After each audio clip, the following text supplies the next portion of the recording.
Alam mo ba kung sino ang kauna-unahang basketball legend ng Pilipinas?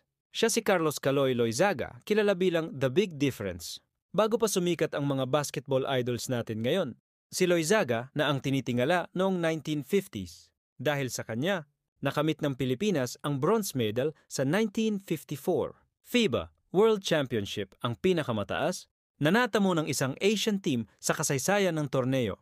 Nagsimula lang siya bilang player ng Tondo, Boy Scouts at Stamesa Aces, hanggang sa madiskubre siya ni Gabby Fajardo, isang coach ng San Beda Red Lions. Dito na nagsimula ang kanyang pagiging isang basketball legend.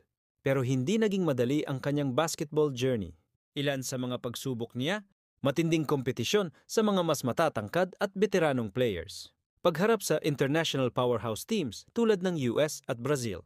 Limitadong suporta at sweldo para sa mga atleta noon. Pagtigil sa paglalaro dahil sa injury. Mga personal na hamon sa kanyang kalusugan.